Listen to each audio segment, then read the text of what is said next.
कारगिल विजय दिवस। आज का दिन उन वीर बहादुर बांकरों, जवानों, देश प्रेमियों को याद करने का है जिन्होंने अपने देश की आन बान व शान के लिए हंसते हंसते अपने को कुर्बान कर दिया। ऐसे देशभक्तों को पूरा भारतवर्ष आज उन्हें नमन, वंदन, सैल्यूट करता है। कारगिल विजय दिवस भारतवर्ष के लिए एक महत्वपूर्ण दिन माना जाता है, जो हर वर्ष 26 जुलाई को कारगिल ऑपरेशन विजय के रूप में मनाया जाता है। मैं इस युद्ध का प्रत्यक्ष गवाह रहा हूं। 26 जुलाई 1999 में कारगिल वीरता का एक गवाह है। कारगिल युद्ध पाकिस्तान सेना की नापाक साजिश थी, जबकि 19 फरवरी 1999 में उस समय के प्रधानमंत्री श्री अटल बिहारी वाजपेयी जी बस द्वारा पाकिस्तान के प्रधानमंत्री नवाज शरीफ से मिलने गए, जिसे बस डिप्लोमेसी का नाम दिया गया, और एक लाहौर में एक शांति वार्तालाप हुई। लेकिन पाकिस्तान अपनी नापाक हरकतों से बाज नहीं आया और एक युद्ध छेड़ दिया, जो कि 3 मई से 26 जुलाई तक चलता रहा। इस युद्ध में भारी नुकसान हुआ। हमारी भारतीय सेना के 500 से अधिक जवान व अधिकारी शहीद हो गए और 1300 से ज़्यादा जवान व अफसर घायल हुए। वहीं पाक सेना के 700 से ज़्यादा जवान मारे गए और 2000 से ज़्यादा जवान घायल हुए। पाक सेना की नापाक हरकत का जानकारी एक चरवाहे के द्वारा 3 मई को मिली। चरवाहे ने इसकी सूचना वहाँ के रेजिमेंट को दी। रेजिमेंट के कमांडर ने ये खबर दिल्ली आर्मी हेडक्वार्टर को भेज दी। सेना की कुछ पोस्टों को सर्दियों में खाली करा दिया जाता है और जब बर्फ खत्म हो जाती है, उन पोस्टों को दोबारा भरा जाता है, ऑक्युपाई किया जाता है। इन खाली पोस्टों को पाकिस्तान ने फायदा उठाकर अपनी सेना खाली पोस्टों में भेजकर पोस्टों पर कब्जा जमा लिया। जैसा कि बताया जाता है कि हमारी खाली पोस्टों पर घुसपैठिए कब्जा किया था, ये पूर्णतः सत्य नहीं है। वहाँ पर पाकिस्तान की पूरी सेना तैनात थी। मास्को घाटी से लेकर बटालिक तक लगभग 125 किलोमीटर लंबे एरिया को एक डिवीज़न द्वारा कवर करना शायद काफ़ी नहीं था। इस नापाक हरकत की खबर दिल्ली में 6 मई को लगी और दिल्ली में हलचल बढ़ गई।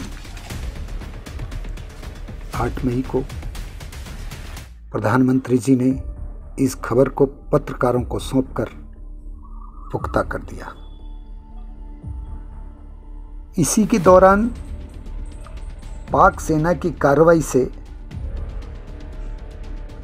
9 मई तक गोला बारूद भंडार में कारगिल के खाद्य भंडार में और गिरिव के पेट्रोल टैंक में पाकिस्तान ने फायर करके आग लगा दी। एयरफील्ड को गोलों द्वारा पूरा नष्ट कर दिया। फिर 14 मई को कैप्टन सौरभ कालिया को व उसके साथ 5 जवानों को पेट्रोलिंग के लिए खाली पोस्टों पर भेजा गया, जहां पाक सेना ने उन्हें बंदी बना लिया और उनके गुप्तांगों को काट दिया, उनकी आंखों को निकाल दी गई। इस तरह से हमारे जवानों के साथ दुर्व्यवहार किया गया। फिर 24 मई को प्रधानमंत्री जी ने सेना प्रमुख जनरल मलिक जी, वायुसेना प्रमुख, रक्षा मंत्री व मंत्रिमंडल की बैठक बुलाई गई। साथ ही जल सेना को लड़ाई के लिए तैनात कर दिया गया। इस युद्ध में सबसे ज्यादा परेशानी का कारण बना नियंत्रण रेखा का उल्लंघन न करना। दूसरा, दुश्मन सभी ऊंची चोटियों पर कब्जा करके बैठा था, जहां दुश्मन के 10 जवान हमारे 1000 जवानों पर भारी पड़ रहे थे। जहां दिन के वक्त हरकत करना नामुमकिन था। पहाड़ियों का ग्रेडियंट 70 से 80 डिग्री था, लेकिन एक जज्बा, एक जोश, देशभक्ति, अपनी मातृभूमि के प्रेम ने दुश्मन को भगाने का संकल्प जो ले लिया था, उसने दुश्मन को परास्त किया। दुश्मन की जानकारी लेने के लिए व दुश्मन पर अटैक करने के लिए सबसे पहले MiG-17 हेलीकॉप्टर को पहला अटैक बटालिक व दराज सेक्टर में किया गया। दूसरा अटैक बटालिक में फ्लाइंग लेफ्टिनेंट नचिकेता जी करने गए तो पाक सेना ने स्ट्रिंगर मिसाइल्स द्वारा हेलीकॉप्टर को निशाना बनाकर गिरा दिया। नचिकेता जी पैराशूट के द्वारा नीचे आते समय नियंत्रण रेखा से पार कर पाक सेना की तरफ चले गए, जहां उन्हें कैद कर लिया गया। अगले रोज आहूजा जी नचिकेता की खोज में गए। उनका हेलीकॉप्टर भी स्ट्रिंगर मिसाइल्स द्वारा निशाना बनाकर गिरा दिया गया और आहूजा जी वहीं शहीद हो गए। फिर 25, 26, 27 मई को लगातार मिराज 200 ने दुश्मन के ऊपर कहर बरसाया और रात में तोपखाने द्वारा दुश्मन के इरादों को चकनाचूर करते रहे। मैं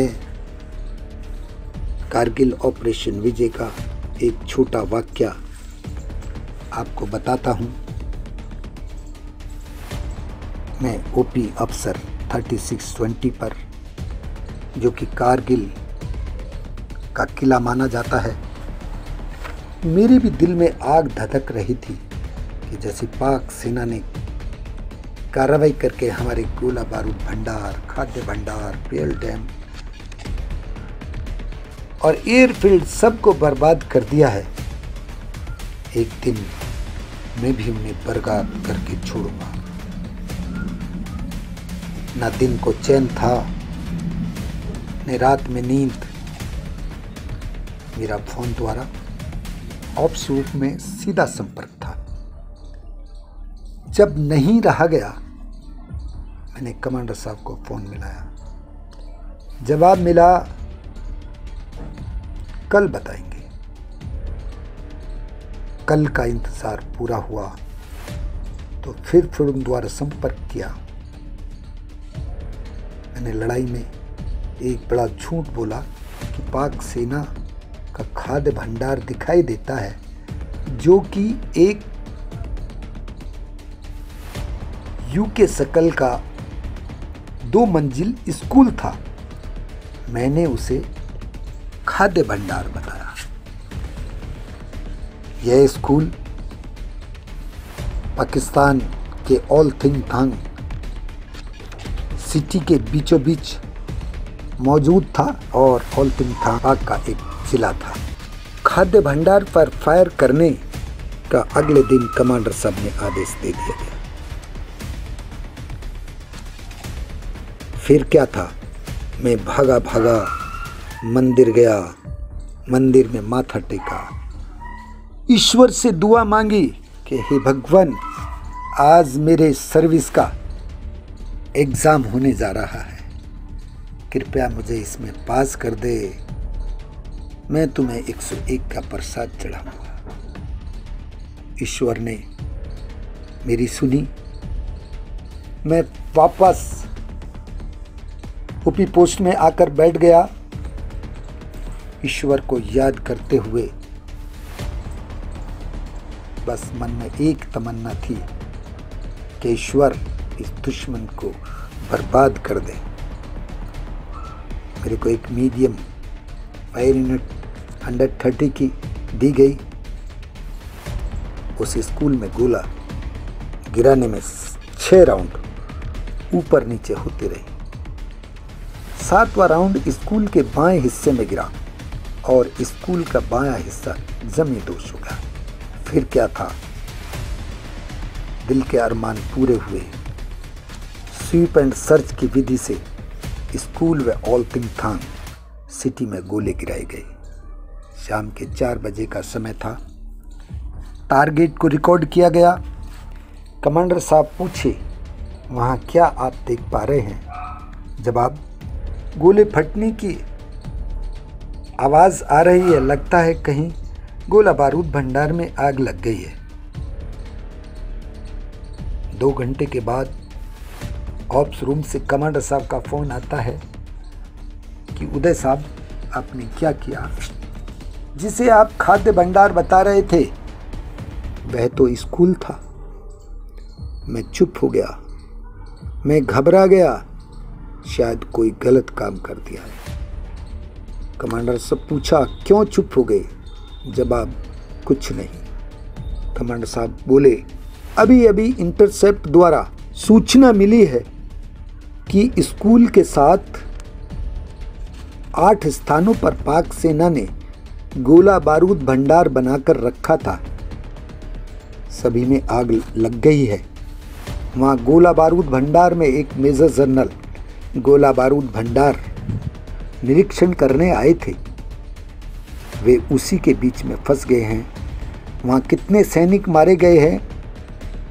गोला बारूद भंडार में आग लगने के कारण कोई जानकारी नहीं मिल पा रही है। वहाँ कोई कम्युनिकेशन नहीं हो पा रहा है, वहाँ कोई संपर्क नहीं हो पा रहा है। स्कूल में 10 से 15 बच्चे मारे गए हैं। ऑल थिंग थांग सिटी के 15 से 20 घर धाराशाही हो गए हैं। एक नदी जो लेह से चलकर आती है, ऑल थिंग थांग के बगल से गुजरती है, उसके एक पुल बना हुआ है जो ऑल थिंग थांग और पाकिस्तान को मिलाती है। वो पुल टूट चुका है और ऑल थिंग थांग का संपर्क टूट चुका है। शाबाश, आज के बाद पाकिस्तान का एक भी राउंड अगर अपनी तरफ आता है तो 10 राउंड बिना पूछे उसका जवाब दें। फिर क्या था, फिर कोई ऐसा दिन नहीं जो पाक सेना को किसी न किसी पोस्ट का बर्बाद न कर दे। हम 3 सैनिक, 2 ऑपरेटर और मैं। आप यकीन करें या न करें, उससे मेरे जवान 20 से 22 घंटे प्रतिदिन जगना पड़ता था। एक राउंड भी अगर हमारे इलाके में आता है, ऑप्स रूम पूछता राउंड कहाँ से आया है, राउंड किस एरिया में गिरा है, पूरी जानकारी देनी होती थी। ने मरने का डर था, बस एक ही जुनून था कि मेरे देश की आन बान व शान के लिए अगर कुर्बान होना पड़े तो भी कोई बड़ी बात नहीं होगी। अंत में मैं अपने सभी कारगिल विक्टर्स व अन्य सभी कारगिल ऑपरेशन विजय में शामिल सभी जवानों को व अफसर्स को दिल की गहराइयों से नमन बंदन करता हूँ। धन्यवाद।